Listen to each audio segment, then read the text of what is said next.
Hello दोस्तों, कैसे हो आप सभी। आशा करती हूँ आप सभी स्वस्थ होंगे। मैं आप सभी का अपने चैनल हिंदी क्लासेस में बहुत बहुत स्वागत करती हूँ। तो आप सभी को पता है भाई, मैंने आपके लिए हिंदी साहित्य की पीवाईक्यू सीरीज चला रखी है। ठीक है, आज की क्लास का अपना पहला क्वेश्चन रहेगा। ठीक है, और किससे रहेगा भाई? हिंदी भाषा और उसका विकास से हमारे आज के क्वेश्चन रहेंगे। तो देखते हैं आज की हिंदी भाषा और उसका विकास का पहला क्वेश्चन कौन सा है। तो इनमें से कौन सी राजस्थानी बोली नहीं है भाई? ठीक है, इनमें से भाई कौन सी ऐसी बोली जो राजस्थानी बोली नहीं है, वो हमें बताना है। तो ए मारवाड़ी, दो बुंदेली, तीन मेवाती या डी मालवी। तो भाई बी ऑप्शन अपना ठीक है। जो बुंदेली है वो राजस्थानी बोली नहीं है। क्या भाई? जो बुंदेली है वो राजस्थानी बोली नहीं है। अब इसकी व्याख्या देखते हैं। बुंदेली पश्चिमी हिंदी की बोली है, जबकि मारवाड़ी, मेवाती तथा मालती राजस्थानी हिंदी की बोलियां हैं। हिंदी का विकास क्रम संस्कृत, पाली, प्राकृत, अपभ्रंश और हिंदी है भाई। ठीक है, अपभ्रंश तथा उनसे विकसित उपभाषा एवं बोलियों का विवरण निम्नवत है। तो देखते हैं। अपभ्रंश उपभाषा उसकी, फिर उसकी बोली भी। तो सोरसेनी अपभ्रंश से पश्चिमी हिंदी। ठीक है, और पश्चिमी हिंदी के अंतर्गत वही खड़ी बोली, जिसको हम कोरवी भी कहते हैं, ब्रज भाषा, हरियाणवी, बांगरू, बुंदेली, कन्नौजी, ये बोलियां पश्चिमी हिंदी के अंतर्गत आती है। और पश्चिमी हिंदी वही अपभ्रंश जो सोरसेनी अपभ्रंश है उसकी उपभाषा रहेगी। फिर राजस्थानी के अंतर्गत पश्चिमी राजस्थानी मारवाड़ी, पूर्वी राजस्थानी जयपुरी, उत्तरी राजस्थानी मेवाती, दक्षिणी राजस्थानी मालवी। ठीक है, ये आती है इस राजस्थानी के अंतर्गत बोलियां भाई। पहाड़ी के अंतर्गत कुमायूनी, गढ़वाली, नेपाली आती है भाई। फिर है हमारी गुजराती उपभाषा। ठीक है, फिर है अर्धमागधी। अर्धमागधी जो अपभ्रंश है इसके अंतर्गत पूर्वी हिंदी आती है। पूर्वी हिंदी के अंतर्गत वही अवधी, बघेली, छत्तीसगढ़ी ये बोलियां आएंगी। मागधी अपभ्रंश के अंतर्गत आती है उपभाषा बिहारी। बिहारी के अंतर्गत भोजपुरी, मगही और वही मैथिली। ठीक है, आगे है बंगला, उड़िया, असमिया, ये हमारी उपभाषाएं रहेंगी। पैसाची अपभ्रंश के अंतर्गत लहंदा, पंजाबी उपभाषा आएंगी। ब्राह्मण के अंतर्गत सिंधी आएगी और महाराष्ट्रीय अपभ्रंश के अंतर्गत मराठी आएगी भाई। आगे है क्वेश्चन दूसरा, कर्म शब्द की व्युत्पत्ति किस प्रक्रिया से हुई है? जो कर्म शब्द है भाई उसकी व्युत्पत्ति किस प्रक्रिया से हुई है? तो अर्थ तत्सम से, ऋण अनुवाद से या तद्भव से। तो तद्भव से इसकी व्युत्पत्ति हुई है कर्म शब्द की भी। व्याख्या देखते हैं। कर्म शब्द की व्युत्पत्ति तद्भव शब्द काम से जुड़ी हुई है। ठीक है, तद्भव क्या है? काम होता है। ठीक है, सॉरी, कर्म तद्भव होता है और जो काम है उसकी व्युत्पत्ति तत्सम से हुई है। आपको ये ध्यान रखना है। अब हिंदी साहित्य का इतिहास, इससे क्वेश्चन आंसर हम करेंगे भाई। तो तीसरा क्वेश्चन है, आचार्य शुक्ल के अनुसार हिंदी साहित्य का आविर्भाव कब से माना जा सकता है? ठीक है भाई, हिंदी साहित्य का आविर्भाव कब से माना जाता है रामचंद्र शुक्ल जी के अकॉर्डिंग? तो प्राकृत से, बी ऑप्शन संस्कृत से, सी ऑप्शन है प्राकृत की अंतिम अपभ्रंश अवस्था से, डी ऑप्शन है पाली से। तो सी ऑप्शन अपना ठीक रहेगा, प्राकृत की अंतिम अपभ्रंश अवस्था से माना जा सकता है भाई। व्याख्या है, आचार्य रामचंद्र शुक्ल ने हिंदी साहित्य का आरंभ संवत 1050 से 933 ईस्वी से संवत 1375 ईस्वी तक माना है। शुक्ल के अनुसार हिंदी साहित्य का आविर्भाव राजा भोज के समय से तथा प्राकृत की अंतिम अपभ्रंश अवस्था से होता है। शुक्ल जी इस समय की भाषा को प्राकृत भाषा हिंदी कहते हैं भाई। अगला क्वेश्चन है, फोर्थ क्वेश्चन, अपभ्रंश के प्रथम महाकवि कौन है? अपभ्रंश के पूछा है भाई, प्रथम महाकवि कौन है? तो हेमचंद्र है, स्वयंभू है, रामचंद्र है, सोमप्रभ सूरी है। तो बी ऑप्शन अपना ठीक रहेगा, अपभ्रंश के प्रथम महाकवि स्वयंभू रहेंगे। आगे है व्याख्या, अपभ्रंश के प्रथम कवि एवं महाकवि 8वीं शताब्दी लगभग 783 के स्वयंभू हैं। ठीक है, 8वीं शताब्दी लगभग 783 ईस्वी की कवि कौन है भाई? स्वयंभू है। यह अपभ्रंश के वाल्मीकि कहे जाते हैं।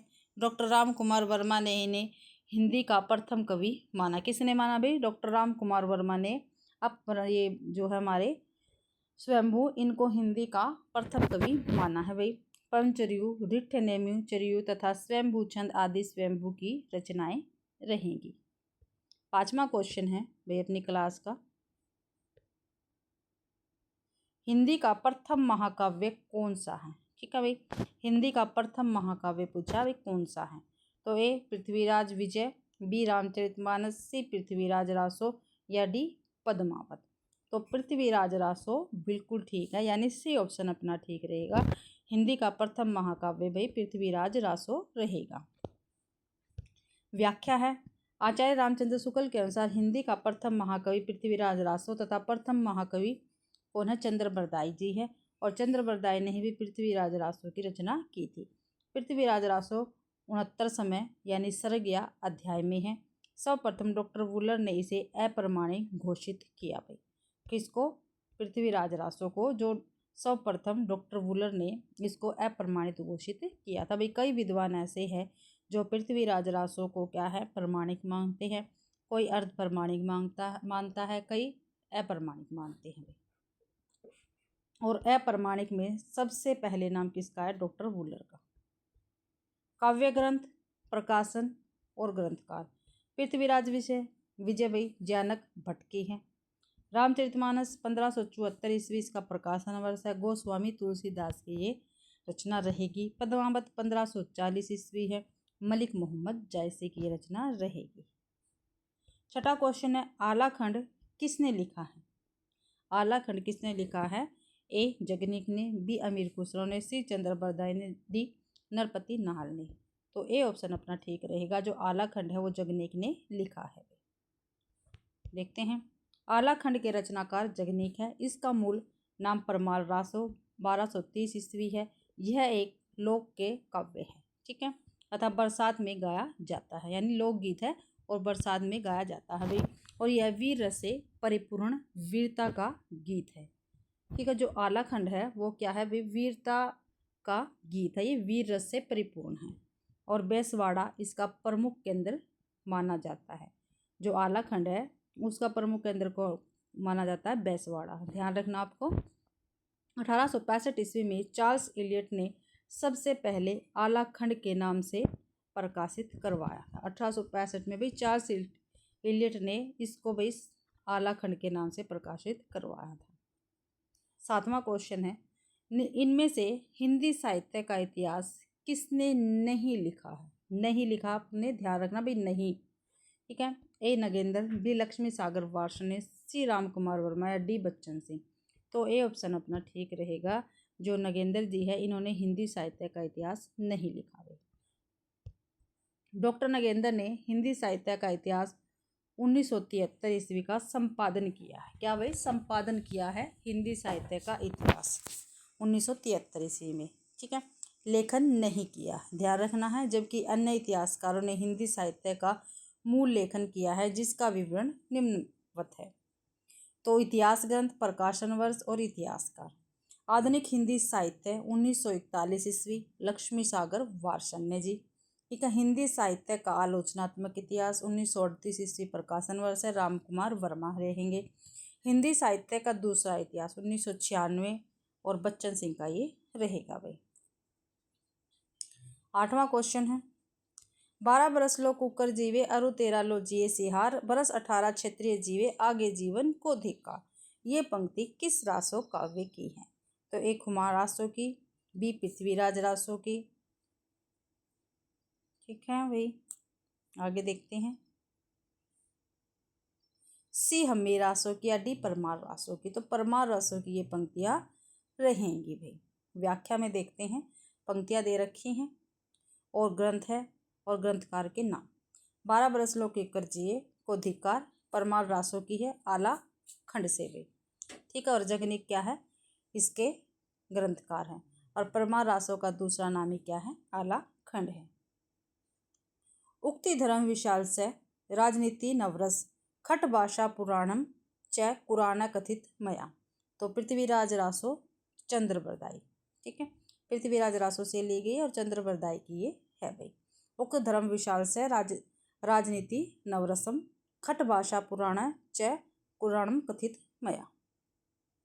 आगे है पियो चित्तौड़ न आयु सावन पहली तीज, ये खुमान रासो से है। दलपति विजय इसके रचनाकार रहेंगे। आगे है चलियो वीर हमीर पाव अमर में ई कंपई, ये हमीर रासो से है, साड़न धर के रहेंगी। आगे है 9वां क्वेश्चन, हिंदी साहित्य का पहला हिंदी का पहला दैनिक समाचार पत्र कौन सा था भाई। क्या पूछा भाई, हिंदी का पहला दैनिक समाचार पत्र कौन सा था।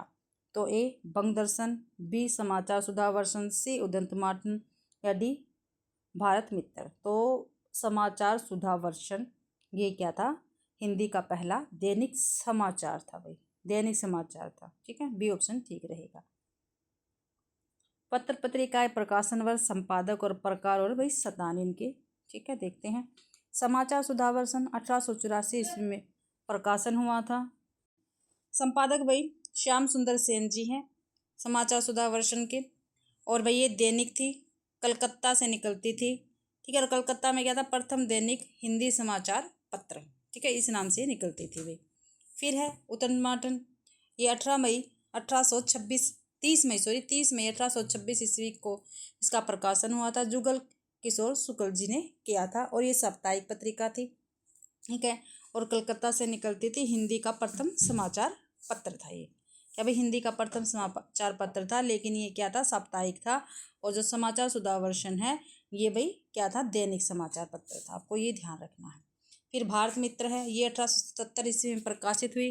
रुद्र दत्त जो है इसके प्रकाशन संपादक थे, सॉरी, और ये साप्ताहिक थी और कलकत्ता से ये निकलती थी भाई, ठीक है। नोट में देखते हैं, भारत का प्रथम समाचार पत्र बंगाल गजट अंग्रेजी भाषा में था, ठीक है, और हिंदी प्रदेश से प्रकाशित हिंदी का प्रथम समाचार पत्र बनारस अखबार है, ठीक है।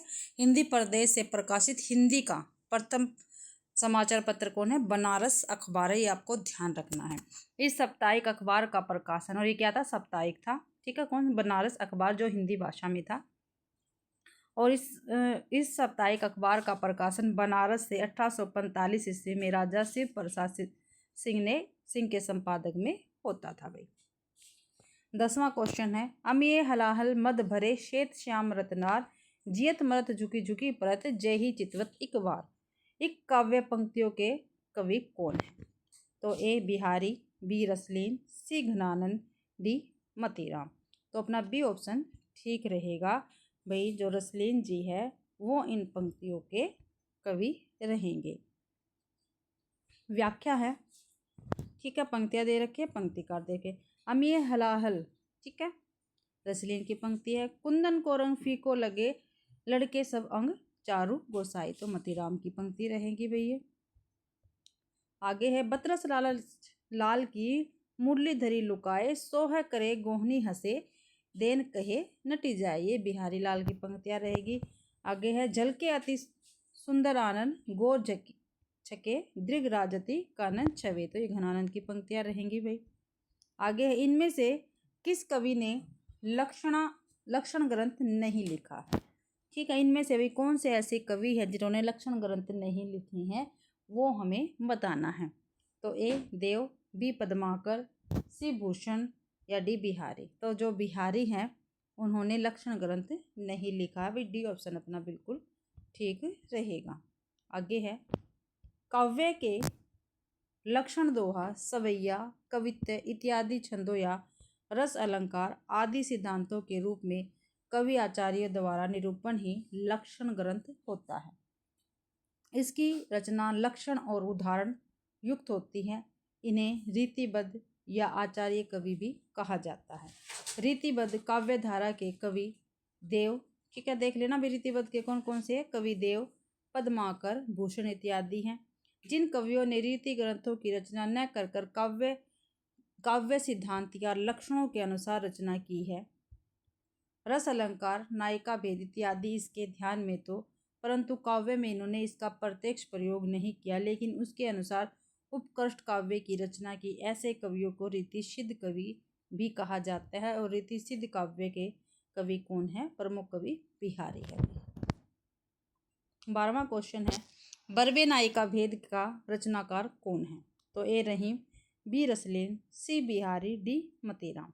तो रहीम हमारा बिल्कुल ठीक रहेगा। बरवे नायिका भेद के रचनाकार रहीम रहेंगे भाई। आगे है रचना, प्रकाशन वर्ष और रचनाकार। बरवे नायिका भेद 1510 से 1510 ईस्वी प्रकाशन है इसका माना जाता है भाई। और रहीम जिसके रचनाकार रहेंगे बरवे नायिका भेद के, अंग दर्पण रसलीन की है और 1737 ईस्वी में इसका प्रकाशन हुआ था। बिहारी सतसई बिहारी की है भाई, 1662 में इसका प्रकाशन हुआ था।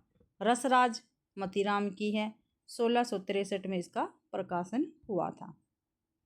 13वां क्वेश्चन है, इनमें से कौन वैष्णव भक्ति का आचार्य नहीं है? ये वैष्णव भक्ति का आचार्य इनमें से कौन सा नहीं है वो हमें बताना है। तो ए वल्लभाचार्य, मध्वाचार्य, शंकराचार्य या डी ऑप्शन है रामानुजाचार्य। तो सी ऑप्शन अपना ठीक रहेगा। शंकराचार्य क्या है? वैष्णव भक्ति के आचार्य नहीं है। वल्लभाचार्य शुद्धाद्वैतवाद से है, मध्वाचार्य द्वैतावाद से है और रामानुजाचार्य विशिष्टद्वैतावाद से संबंधित आचार्य है। ये सभी वैष्णव भक्ति आचार्य है। वैष्णव भक्ति में सगुण की प्रधानता रहती है, जबकि शंकराचार्य अद्वैतवाद से संबंधित आचार्य है। इसका मुख्य धर्म या भक्ति स्मृति है। इसमें निर्गुण की प्रधानता होती है भाई। किसकी होती है? निर्गुण की प्रधानता होती है अद्वैतवाद में भाई। ठीक है, आगे है काशी। 14वां क्वेश्चन है, इनमें से काशी नागरी प्रचारण सभा के संस्थापकों में कौन नहीं है? ठीक है, तो कौन नहीं है हमें बताना है। तो ए बाबू श्याम सुंदर दास, बी ठाकुर शिव कुमार सिंह, सी राम नारायण मिश्र या डी रामचंद्र शुक्ल। तो रामचंद्र शुक्ल जी भाई क्या है? नागरी प्रचारण सभा के संस्थापकों में शामिल नहीं है। डी ऑप्शन अपना बिल्कुल ठीक रहेगा। आगे व्याख्या देख लेते हैं। काशी नागरी प्रचारण सभा की स्थापना 1893 ईस्वी को काशी बनारस में की गई थी। इसके संस्थापकों सदस्यों में श्याम सुंदर दास, ठाकुर शिव कुमार सिंह और राम नारायण मिश्र है। इसके प्रथम सभापति राधा कृष्ण दास थे। 15वां क्वेश्चन है, साहित्य जन समूह के हृदय का विकास है, यह परिभाषा किसकी है? क्या भाई? तो साहित्य है वो जन समूह के हृदय का विकास है, यह परिभाषा किसकी? ये हमें बताना है। तो ए भारतेंदु हरिश्चंद्र की, बी बालकृष्ण भट्ट की, सी महावीर प्रसाद द्विवेदी की या डी हजारी प्रसाद द्विवेदी की। तो बी ऑप्शन अपना ठीक रहेगा, बालकृष्ण भट्ट की ये परिभाषा रहेगी भाई। अब देख लेते हैं व्याख्या में। व्याख्या में क्या है? परिभाषा दे रखी है और लेखक दे रखे हैं। ठीक है, साहित्य जन समूह के हृदय का विकास है, ये बालकृष्ण भट्ट की रहेगी भाई परिभाषा। आगे है, अंतःकरण की वृत्तियों के चित्र का नाम कविता है। क्या भाई? अंतःकरण की वृत्तियों के चित्र का नाम ही क्या है? कविता है। ये महावीर प्रसाद द्विवेदी की परिभाषा रहेगी। हिंदी नई चाल में ढले, ये भारतेंदु हरिश्चंद्र की परिभाषा है। मनुष्य ही साहित्य का लक्ष्य है। क्या भाई? मनुष्य ही साहित्य का लक्ष्य है, ये हजारी प्रसाद द्विवेदी की परिभाषा रहेगी। आगे है 16वां क्वेश्चन, प्रसाद कृत प्रलय की छाया की विषय वस्तु के केंद्र में है।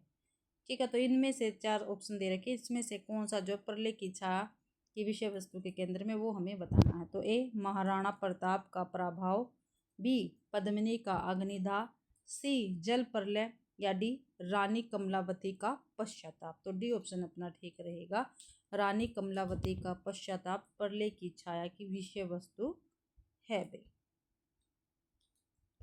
व्याख्या में देखते हैं, जयशंकर प्रसाद कृत प्रलय की छाया की विषय वस्तु रानी कमलावती का पश्चाताप है। इस कविता में अलाउद्दीन गुजरात के गुज्जर नरेश को पराजित करके उनकी पत्नी कमलावती को दिल्ली लाता है, जहां रानी बंदी के रूप में पश्चाताप करती हुई जीवन व्यतीत करती है। यह रचना प्रथम बार 1931 ईस्वी हंस में प्रकाशित हुई थी। बाद में लहर 1933 नामक काव्य संग्रह में संकलित की गई।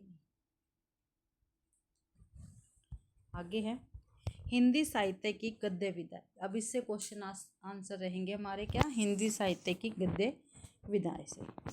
देख लेते हैं 17वां क्वेश्चन, निम्नलिखित में से कौन सी रचना उपन्यास नहीं है। ठीक है भाई, इनमें से कौन सी ऐसी रचना जो उपन्यास नहीं है वो हमें बताना है। तो ए रात का रिपोर्टर, बी विषाद मठ, सी पश्यंती, डी अजय की डायरी। तो पश्यंती जो है वो उपन्यास नहीं है और सभी क्या है ये उपन्यास रहेंगे। यहाँ पे देखते हैं रात का रिपोर्टर 1879 ईस्वी का 1879 में प्रकाशन हुआ। रचनाकार है निर्मल वर्मा। विधा क्या है, उपन्यास विधा से भैया। विषाद मठ 1946 ईस्वी में प्रकाशन हुआ। रागे राघव का है ये और ये भी क्या है, एक उपन्यास है। अजय की डायरी 1960 में प्रकाशन हुआ। डॉक्टर देवराज इसके वो रहेंगे भी रचनाकार और ये भी उपन्यास विधा से है। पश्यंती 1969 धर्मवीर भारती।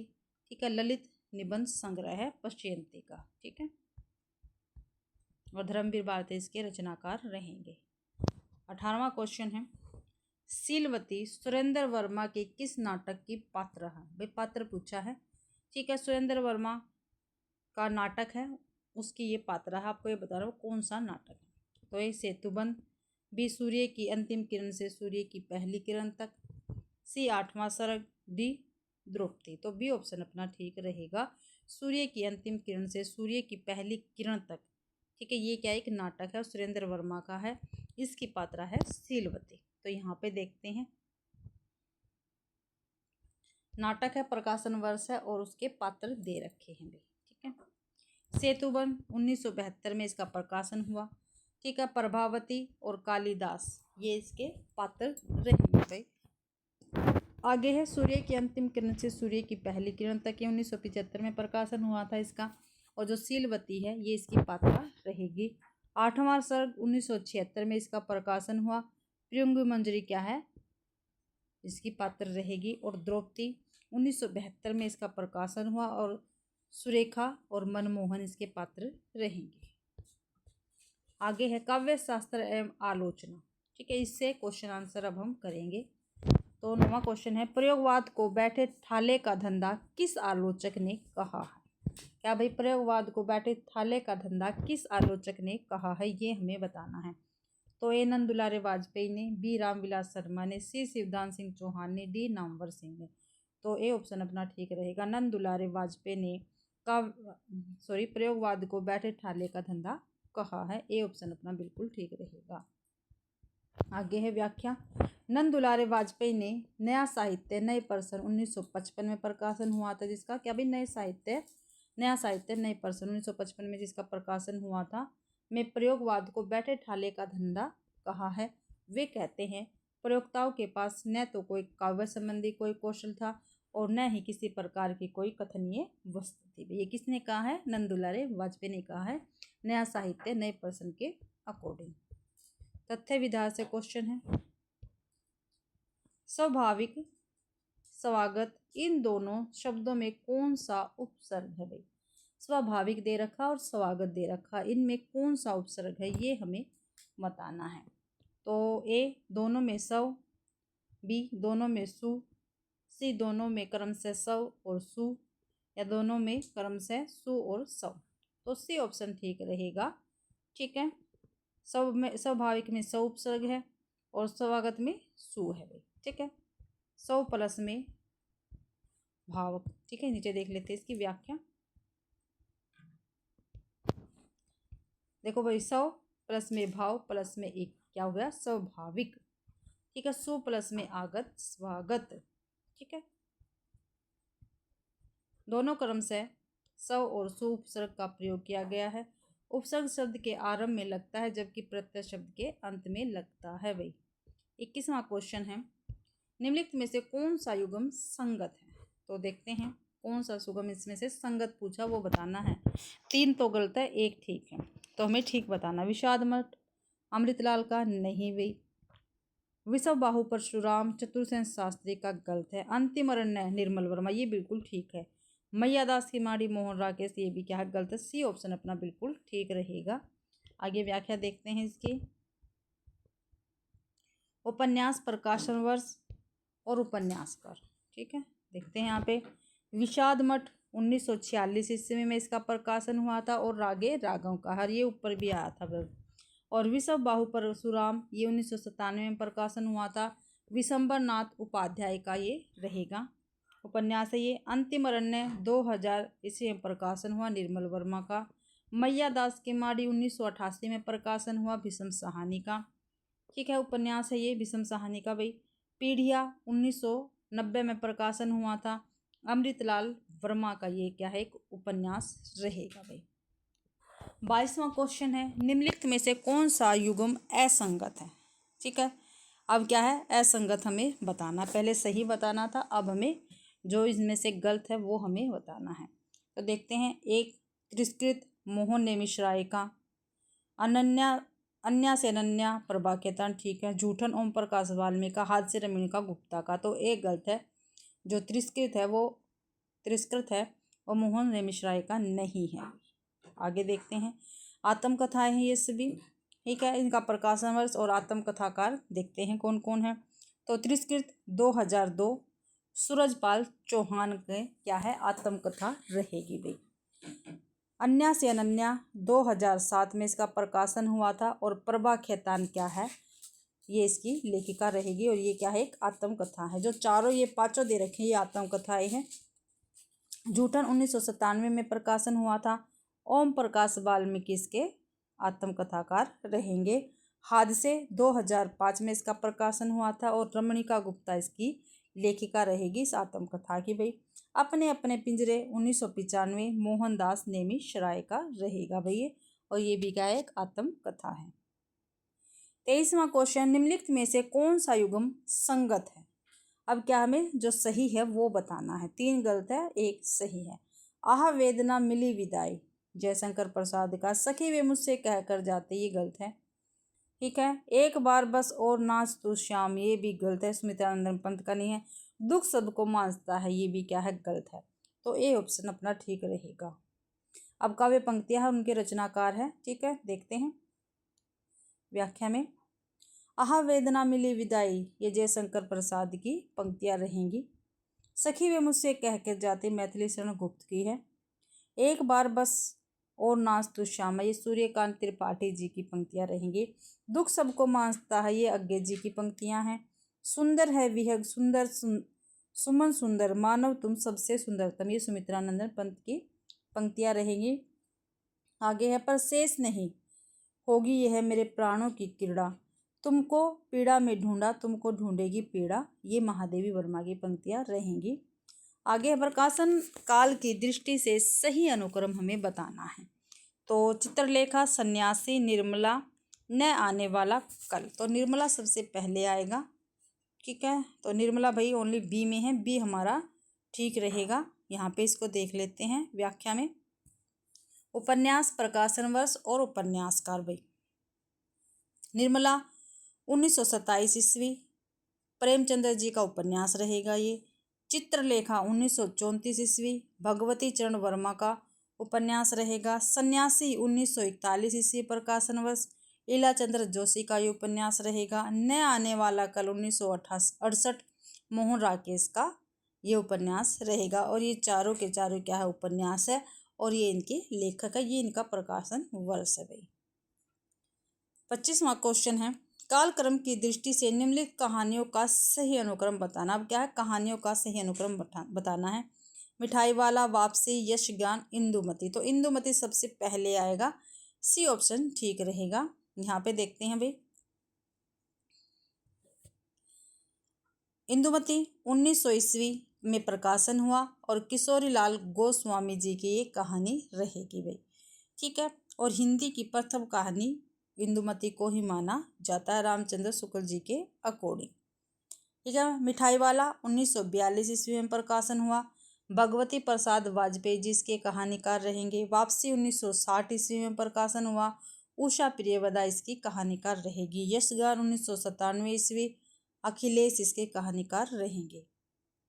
आचार्य रामचंद्र शुक्ल ने किशोरी लाल गोस्वामी द्वारा लिखित कहानी इंदुमती 1900 ईस्वी को हिंदी साहित्य का प्रथम कहानी माना है। ध्यान रखना है आपको। कालक्रम की दृष्टि से निम्नलिखित पत्रिकाओं का सही अनुक्रम हमें बताना। अभी पत्रिकाएं दे रखी है और उनका सही अनुक्रम हमें बताना है। तो देखते हैं, ए सुधा, रूपाब, कृति, हिंदी प्रदीप। ठीक है, तो हिंदी प्रदीप पहले, फिर सुधा, फिर रूपाब, फिर कृति, तो भी ऑप्शन ठीक रहेगा। पत्रिका, प्रकाशन वर्ष, संपादक, प्रकार और शतान। हिंदी प्रदीप 1877 ईस्वी, बाल कृष्ण भट्ट इसके संपादक रहेंगे। मासिक पत्रिका थी और प्रयाग से निकलती थी। सुधा 1929 ईस्वी, प्रकाशन वर्ष, दुलारे लाल भार्गव इसके संपादक रहेंगे। मासिक पत्रिका थी और लखनऊ से निकलती थी। रूपाब 1938 ईस्वी, सुमित्रानंदन पंत इसके संपादक रहेंगे। मासिक पत्रिका थी। ये कृति 1958 ईस्वी में और नरेश मेहता इसके संपादक रहेंगे और ये दिल्ली से निकलती थी भाई। 27वां क्वेश्चन है, कालक्रम की दृष्टि से लक्ष्मी नारायण लाल के नाटकों का सही अनुक्रम हमें तो देखते हैं। पहले है कलंकी नाटक है भाई, ये लक्ष्मी नारायण लाल के। कलंकी, बलराम की तीर्थ यात्रा, अंधा कुआं, मादा कैरेक्टर्स। तो सबसे पहले अंधा कुआं आएगा, उसके बाद मादा कैरेक्टर्स आएगा। तो देखो भाई, अंधा कुआं यहाँ पे नहीं है। आगे देखते हैं ऑप्शन में,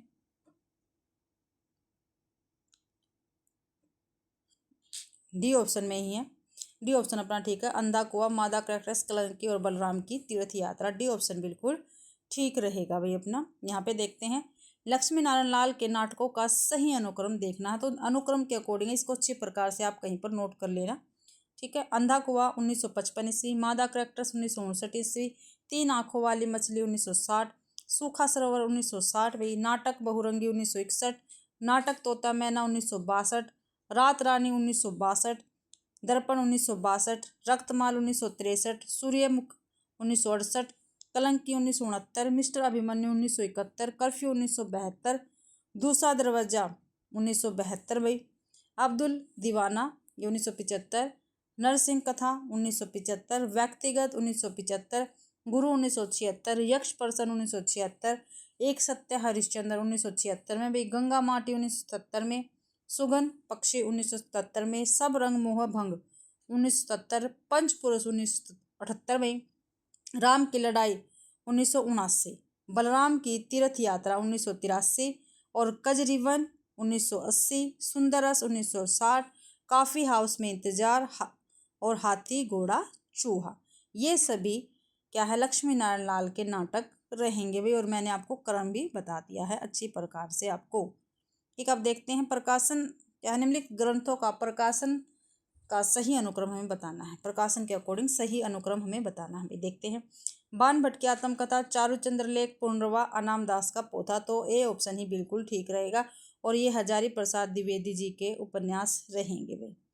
तो बाण भट्ट की आत्मकथा 1946 ईस्वी का प्रकाशन हुआ, चारुचंद्र लेख 1963 में, पुनर्वा 1973 में, अनाम दास का पोथा 1976 में भी। और चारों के चारों काफ़ी महत्वपूर्ण उपन्यास है हजारी प्रसाद द्विवेदी के और पेपर में अक्सर पूछे जाते हैं। कभी अनुक्रम लगाते हैं, कभी छांटने में, ठीक है, कभी मिलान में भी, और कभी सिंगल क्वेश्चन भी आ जाता है इनका। ठीक है, आगे देखते हैं। निम्नलिखित संस्थाओं की स्थापना का सही अनुक्रम हमें बताना। तो देखते हैं, हिंदी साहित्य सम्मेलन, काशी नागरी प्रचार सभा, केंद्रीय हिंदी निर्देशालय, दक्षिण भारत हिंदी प्रचार सभा। तो देखते हैं भाई, सबसे पहले आएगी काशी नागरी प्रचारणी सभा आएगी, सबसे पहले ये रही। फिर हिंदी साहित्य सम्मेलन फिर दक्षिण भारत हिंदी प्रचार सभा, फिर केंद्रीय हिंदी निर्देशालय। सी ऑप्शन ठीक रहेगा। सी ऑप्शन बिल्कुल ठीक है भाई अपना। यहाँ पे देखते हैं व्याख्या में, संस्था, स्थापना वर्ष और शतान भाई। काशी नागरी प्रचारणी सभा इसकी स्थापना हुई थी 1893 ईस्वी में। और कहाँ पे हुई थी भाई? काशी में हुई थी। हिंदी साहित्य सम्मेलन 1910 ईस्वी में प्रयाग में, और वहाँ पे भी इलाहाबाद में भी। और दक्षिणी भारत हिंदी प्रचार सभा 1918 ईस्वी में चेन्नई मद्रास में। और केंद्रीय हिंदी निर्देशालय 1960 में इसकी स्थापना हुई, कहाँ पे? नई दिल्ली में भी। 30वां क्वेश्चन है, इतिहास की दृष्टि से हिंदी महाकाव्यों का सही अनुक्रम हमें बताना है। महाकाव्य दे रखे हैं, इनका सही अनुक्रम हमें बताना है। तो देखते हैं, साकेत, लोकायतन, प्रिय प्रवास, कामायनी। तो प्रिय प्रवास सबसे पहले आएगा, फिर साकेत आएगा, फिर कामायनी, फिर लोकायतन। तो सी ऑप्शन ठीक रहेगा। अब इसकी व्याख्या देखते हैं। महाकाव्य प्रकाशन वर्ष और रचयिता दे रखे हैं। प्रिय प्रवास 1914 ईस्वी में प्रकाशन हुआ। अयोध्या सिंह उपाध्याय हरिओद इसके रचयिता रहेंगे भाई, ठीक है। और ये खड़ी बोली का प्रथम महाकाव्य है। साकेत 1963 ईस्वी, मैथिली शरण गुप्त। कामायनी 1936 ईस्वी, जयशंकर प्रसाद इसके लेखक रहेंगे। लोकायतन 1964, सुमित्रानंदन पंत इसके लेखक रहेंगे भाई, और ये महाकाव्य है। आगे है, निम्नलिखित काव्य पंक्तियों को उनकी भाषा के साथ सुमेलित करो। भाई इसको एक साथ में ही हम कर लेंगे। तो यहाँ पे देखते हैं काव्य पंक्ति है भाई। काव्य पंक्ति तो हमें ऊपर देखनी पड़ेगी, पूरी दे रखी है। का पूछू तुम धातु निछोही, जो गुरु किन्हे अंतरपट ओही। ठीक है भाई, का पूछू तुम धातु निछोही, जो गुरु किन्हे अंतरपट ओही। तो ये भाई अवधि भाषा से रहेगी। अवधि ए का 4 भाई, तो ए का क्या था, 4 था। आगे है, डोला मारी ढिल में मुच्छी मेरे शरीर। तो ये अपभ्रंश का रहेगा। तो ए का 4, बी का 1। तो देख लेते हैं, यहाँ पे इसका मिलान होगा। ए का 4, बी का 1, ये रहा। बी ऑप्शन अपना ठीक है। आगे देखते हैं, जो मांगू सा देहु मनोहर, यह बात तेरी खोटी। तो ये ब्रज भाषा से है, यानी सी का 2, ये रहा। आगे है, उसकी चोटी सटकाई लख नागिन अपनी केंचली छोड़ सटक गई। ये खड़ी बोली का है भाई, यानी डी का 5 रहेगा। तो बी ऑप्शन बिल्कुल ठीक है अपना। आगे देखते हैं, निम्नलिखित काव्य ग्रंथों के उनके रचनाकारों के साथ सुमेलित करना है। तो करते हैं। हितरंगिणी है प्रेम वाटिका, मदनाष्टक, अंग दर्पण। ठीक है, तो अंग दर्पण किसकी है, रसलीन की है। डी का 2, जो पहले आता हम वो करेंगे। मदनाष्टक किसकी है भाई, रहीम की है। सी का 1।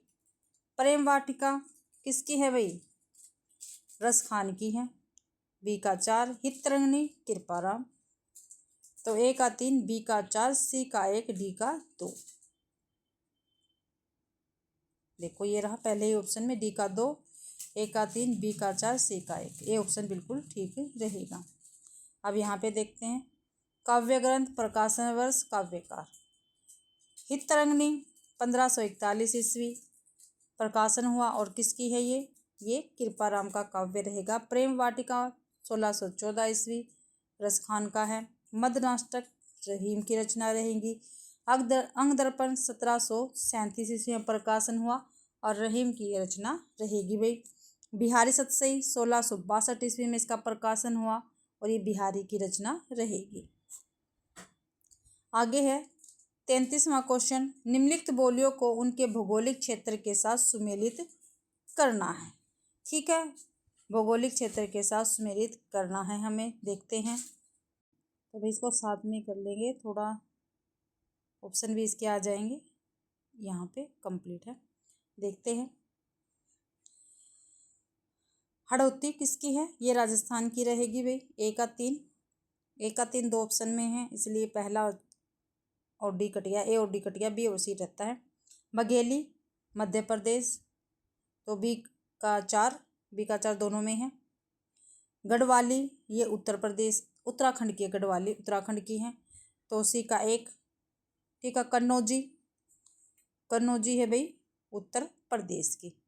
ठीक है, तो सी ऑप्शन ठीक रहेगा। हड़ौती किसकी है, राजस्थान की। बघेली मध्य प्रदेश की। गढ़वाली है उत्तराखंड की, और कन्नौजी है उत्तर प्रदेश की, और हरियाणा की क्या है, बांगरू। तो सी ऑप्शन अपना ठीक रहेगा।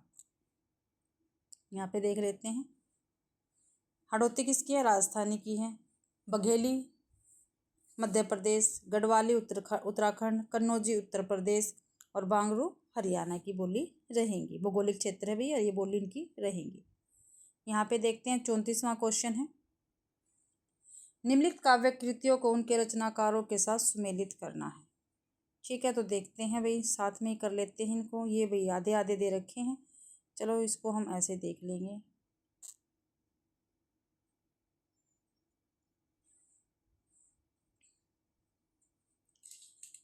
सजनी मधुर निजतव दे मिलू अभिमाननी मैं। क्या भी? सजनी मधुर निजतव दे मिलू अभिमाननी मैं। तो ये महादेवी जी की पंक्तियां रहेगी, यानी ए का 4। तो देखते हैं नीचे ए का 4 हमारे बी ऑप्शन में ही है। बी ऑप्शन ठीक है। कभी कभी एक ऑप्शन से भी हमारा पूरा क्वेश्चन ठीक हो जाता है। आगे भी फिर भी हम अपनी पंक्तियां देखते हैं।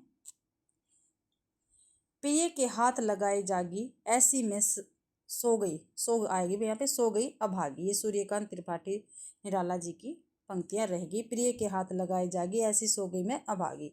तो बी का 3 रहेगा, देख लेना। बिल्कुल ठीक है भाई। आगे है, तो अब तक सोई है आली आंखों में भरे विहागरी। तो ये जयशंकर प्रसाद की रहेगी भाई। देखो सी का 1 बिल्कुल ठीक है। आगे है, कौन तुम रूप से कौन व्योम से उतर रही चुपचाप। ये सुमित्रानंदन पंत की पंक्तियां रहेंगी।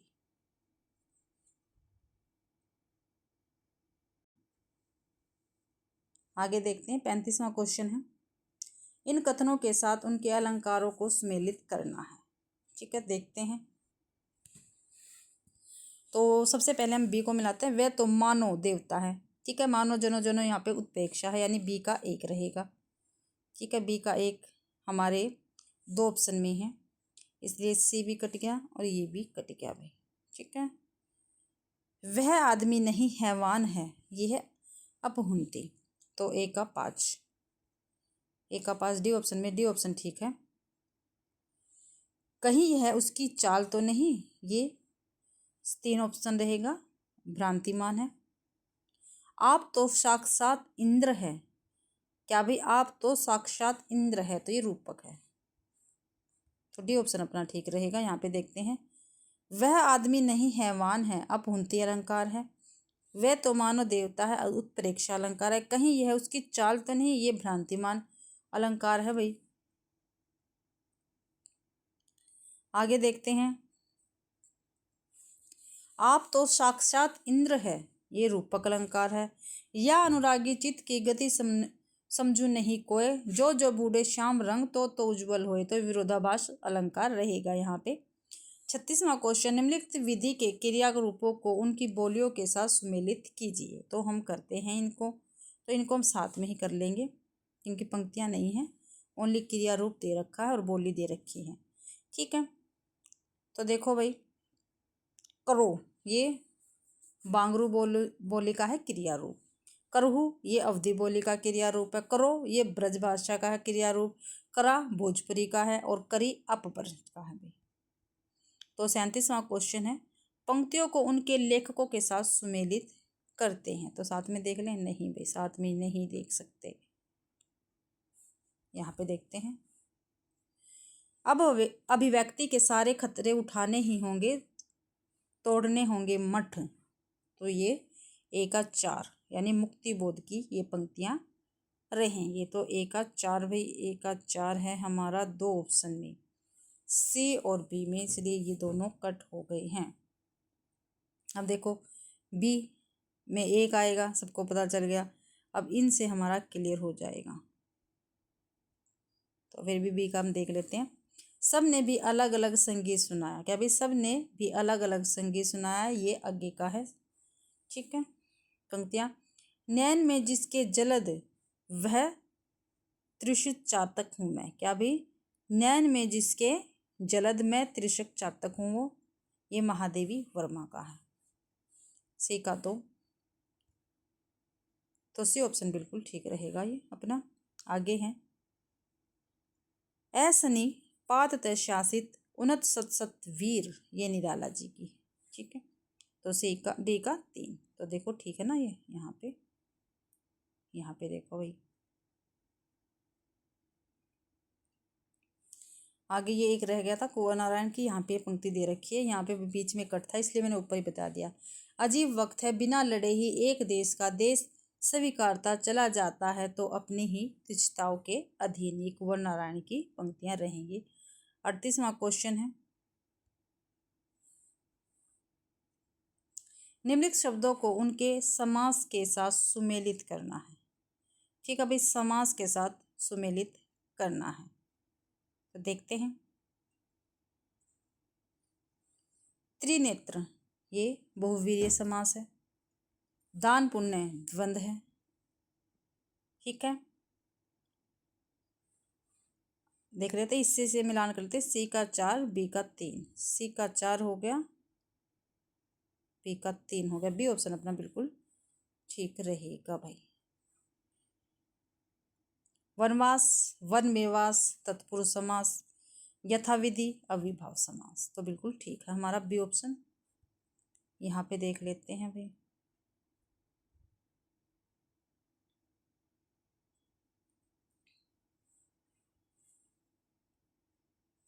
शब्द है, समास है और समास विग्रह है। तो देखते हैं, वनवास तत्पुरुष समास है, वन में वास ये विग्रह हो गया। दान पुण्य द्वंद्व समास है, दान और पुण्य ये समास का विग्रह हो गया। त्रिनेत्र ये है बहुवीर्य समास, 3 है नेत्र जिसके, ये अर्थात भगवान शंकर। यथाविधि अविभाव समास है, विधि के अनुसार। क्रोधाग्नि कर्मधारय समास है, क्रोध रूपी अग्नि। तो भाई इसी के साथ ही आज की अपनी क्लास कंप्लीट होती है। ठीक है, आज की क्लास में मैंने आपको 38 क्वेश्चन करवा दिए हैं। आशा करती हूँ भाई आप सभी को ये क्लास पसंद आई होगी। अगर आप सभी को ये क्लास पसंद आती है तो प्लीज़ मेरी वीडियो को ज़्यादा से ज़्यादा शेयर करें, लाइक करें और कमेंट करना तो आप बिल्कुल भी ना भूलें भाई। ठीक है, और चैनल को भी सब्सक्राइब ज़रूर करें। आप सभी का मेरी क्लास देखने के लिए बहुत बहुत धन्यवाद।